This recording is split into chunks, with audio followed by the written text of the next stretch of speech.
اب رات میں رسول اللہ نے مولا سے کہہ دیا تھا کہ رات میں آدھی رات کو میں آؤں گا اور تم بھی آ جانا۔ فتح مکہ ہو چکا، دروازے کی چابی کعبے کی سرکار کے پاس آ چکی، کعبے میں آپ جا چکے، قبضہ فرما چکے۔ اب رات میں رسول اللہ باہر نکلے اور حضرت علی، سب ایک تو خوف پھیلا ہوا تھا، 10,000 کا لشکر سرکار لے کے آئے تھے، سب اپنے گھروں میں ڈرے ہوئے تھے، نکل نہیں رہے تھے گھروں سے۔ ایک اعلان سرکار نے کر دیا تھا کہ 8 آدمی وہ ہیں کہ جب میں نے اعلان نبوت کیا تھا تو انہوں نے بے ادبی کی تھی میری شان میں، ان 8 کو قتل کر دینا، اگر یہ کعبے کے پردے سے بھی لکھے ہوں تو قتل کر دینا۔ ان میں سے بھی سب نے کلمہ پڑھ لیا، لیجئے وہ بھی معاف ہو گئے، وہ بھی معاف ہو گئے۔ اس میں کا ایک جس نے بے ادبی کی تھی وہ بدر میں آیا تھا۔ جب میں بدر پڑھتا ہوں تو اس میں پڑھتا ہوں میں کہ مولا علی نے بدر میں 35 کافروں کو مارا، 70 مارے گئے، آدھے علی نے مارے، آدھوں کو 35 کو 313 نے مل کے مارا اور آدھوں کو علی نے تنہا۔ لیکن جنگ کرتے جا رہے تھے اور کسی کو دیکھ رہے، اب لوگ حیران تھے کہ علی جیسے تلوار بھی چلا رہے ہیں اور کسی کو تلاش کر رہے ہیں۔ نہیں، اس کو پتہ چل گیا تھا، لیکن اسے پتہ چل گیا کہ علی مجھے ڈھونڈ رہے ہیں، تو وہ آڑ میں چھپتا تھا، وہ جان رہا تھا کہ علی کیا تلاش کر رہے ہیں، وہ چھپ جاتا تھا، لوگوں کے پیچھے چھپ جاتا تھا، گھوڑوں کے پیچھے چھپ جاتا تھا تاکہ علی مجھے دیکھنے نہ پائے۔ جنگ ختم ہوئی، کافر ہار گئے، گرفتار ہوئے کافر اور کچھ بھاگ گئے، جو پکڑے گئے تھے وہ پکڑے گئے، قیدی بنے۔ سب سے پہلے جب قیدیوں کا دورہ ہوا تو مولا علی تلوار لے کر آئے اور ایک ایک قیدی کا چہرہ دیکھا، یہ نظر آ گیا جسے علی ڈھونڈ رہے تھے، تلوار اٹھائی اس کی گردن ایک ہنگامہ، صاحب علی نے قیدی کو مار ڈالا۔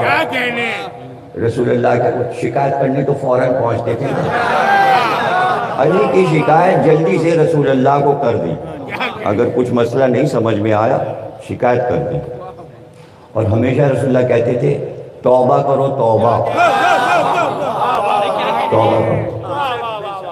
ایک کو تو کہا تھا کہ اس کی نماز جنازہ نہیں پڑھاؤں گا، اس نے علی پہ تنقید کی تھی، علی آ کے معاف کریں اس کو تو نماز جنازہ پڑھاؤں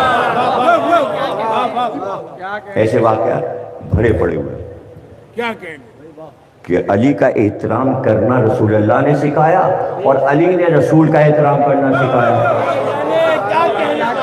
تبھی تو ہم دونوں کا احترام کرتے ہیں اس شان کے ساتھ۔ سکھانے والے دونوں عظیم اور جن کا احترام ہو رہا ہے وہ بھی عظیم۔ رسول اللہ سے کہا، انہوں نے قیدی، رسول اللہ نے کہا تو تم نے علی سے کیوں نہیں پوچھا؟ اچھا تو بلاؤ علی کو، کیا کہنے آئے؟ رسول اللہ نے کہا پوچھو اب علی سے کیوں مارا؟ مولا علی نے فرمایا جب پہلا وقت تھا، جیسے ہی پہلی بار رسول اللہ نے قولوا لا الہ، کہو اللہ ایک ہے، یہ پہلا آدمی تھا جو آگے بڑھا اور اس نے لعاب دہن منہ پر رسول اللہ کے پھینکا۔ یہ کہیں بھی ہوتا علی سے قتل کرتا، بھائی علی کو سمجھنا مشکل ہے، توہین رسالت کی تو علی نے ڈھونڈ کر اسے قتل کیا۔ عمر ابن عبد الود کے سینے پر بیٹھے سر کاٹنے کے لیے اس نے لعاب دہن علی کے منہ پہ پھینکا، علی سینے سے اتر گئے۔ نہیں سمجھے، کچھ نہیں سمجھے، اتر گئے۔ دیکھیں اس کی ٹانگیں علی کاٹ چکے تھے، ٹانگیں کٹی تھی، وہ گرا پڑا تھا، علی کو سر کاٹنا تھا، سینے پہ بیٹھے، اس نے بے ادبی کی، علی اتر گئے، سر کاٹنے جا رہے تھے اور اتر گئے۔ اب اس کو تاریخ میں تو سب نے لکھا ہے، مولانا روم نے بہت سجا کے بنا کے لکھا ہے کہ علی نے ٹہلنا شروع کیا۔